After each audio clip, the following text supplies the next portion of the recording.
Would somebody like to ask a question? Yes, sir. Hi, a general question for all of the panel, kind of about the active lifestyle in towns.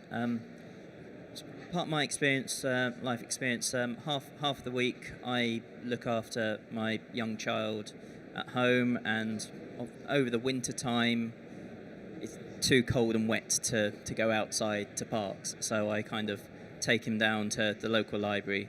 It's in walking distance, so he can have a potter about there, and that's kind of some time outside. It's kind of our bit of active lifestyle to kind of get outside. I'm going to press you on making the question. We've only got minutes. Yeah, so a lot of the kind of talk was about kind of outdoor lifestyle with kind of healthy lifestyle.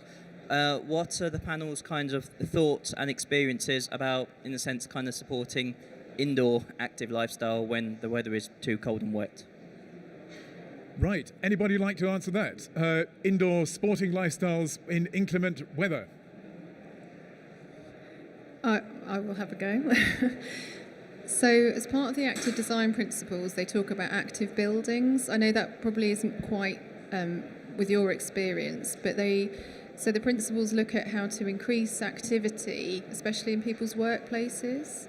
So around how you promote use of the stairs where you can, how you promote activity within buildings, so around sit-stand desks, for example, and sort of that type of thing. They haven't really addressed, as part of those principles, activity within the home, but they're focused on workplaces. But that's certainly something that I think, with the work that I'm doing in Essex around the design of buildings, especially around residential development, that actually we need to be looking at how we could be looking at the weather and the influence it has, and what we should be incorporating into the design of our residences, so that actually people can maintain activity levels throughout the year.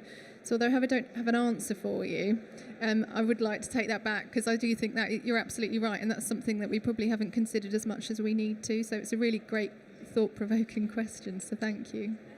Another question. Sir. You. Yeah. Thank you. It's more for Kate, think about Whitehill Borden. What sort of things are you doing to try and combat kind of if kind of developers building very kind of car dependent housing areas with not much green space, the kind of stuff that's going up everywhere all over the country, and also the relative isolation of the town for non-car users? Great question. This is a really great question, and it's one that we struggle with because it's in the middle of a rural area. The public transport is not great, but people go in all different directions out of the town, so there are no obvious bus routes, there's no train station. We looked at the train station, it didn't stack up.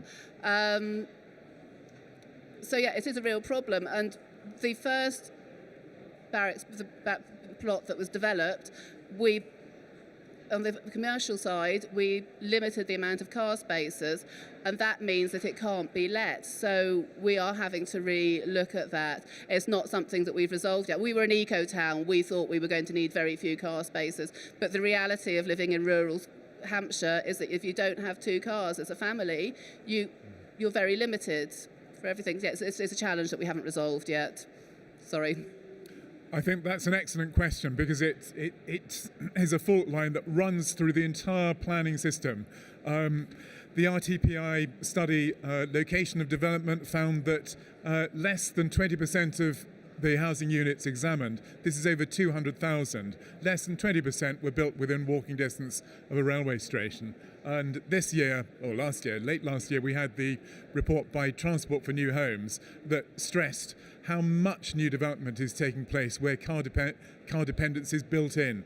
The problem is that the location makes use of living in these developments impossible unless you have quite a lot of cars. And this is a problem that cannot be solved. Can I just come back on that one very quickly? Do. We are looking at demand-responsive opportunities with new technology, so that might hopefully provide a response in the future. Excellent. Another question. No? No, there's no more questions. It's 11:43. I'm going to ask our excellent panel here to say one thing for you to take away with, and for me to take away with in particular. And would Kate like to start, and then Lora, and Peter? I've got two things. Excellent. That's okay. So the first one is I'm absolutely rubbish at doing research. Working with public health consultants and doing the insight work before we jumped into programs really, really made our program a much better program that really combated issues within the town.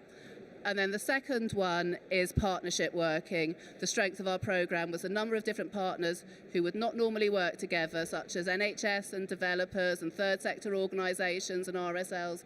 Getting them all around the table was really interesting, and learning to speak each other's language. Lora. A few takeaways. So I would say that if you're interested in health and well-being, I would have a look at the Well Building program, whether you plan to do any sort of certification or not, because the amount of research and thinking from around the globe that's gone into it, you'll be able to take some key takeaways as to what are factors that you may never have considered that actually are very instrumental in delivering health.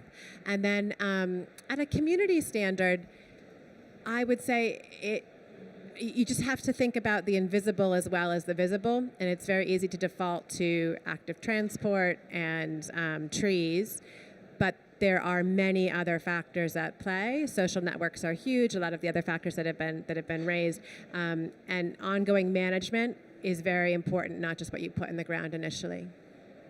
Thank you. For me, I think that this is one of the fastest and most interesting elements of health and well-being we have in at the moment, and that there's a real desire to embrace health and well-being in placemaking. And I think that by all of us coming together, we can really start to make some positive influences around health and well-being. So I think we should all really continue to support this agenda. Peter. And then to finish off, mine would be collaboration. We work with all the main volume house builders in Essex, and introducing health and wellbeing through Lora's work stream, all of the sections we've added into the design guide. You've got to be collaborative with the developers. We know that the volume house builders are going to be building the vast majority of houses we need to meet our housing growth targets. Bellway and Essex build over 1,000 homes every year. So we need to work with them and shape what they're building rather than maybe just fighting against what they're doing. So collaboration is my final word. Thank you very much. May I thank, on our behalf, Peter Dawson, Lora Taylor-Green, Laura Brill, and Kate Hillerby for some very informative presentations. You can find out more about Well from which website? Wellcertified.com. Whitehill and Borden. Whitehillandborden.com. And place services, you've got the Essex Design Guide and its many different manifestations and annexes, all available on the website. So thank you very much for coming. And it's been positive here, but my instinct is that, having spent how many decades in this area, that so much of these initiatives are token. And what doesn't happen is these things get mainstreamed. It's easy for government to announce a Healthy Towns programme with 10 towns. How many towns are there in the UK? Thousands. That's something that we can all work on together, that the insight, expertise and accumulated knowledge that we've had this morning can actually be applied. And there's a huge challenge to face there. But let's have a go. Thank you very much indeed.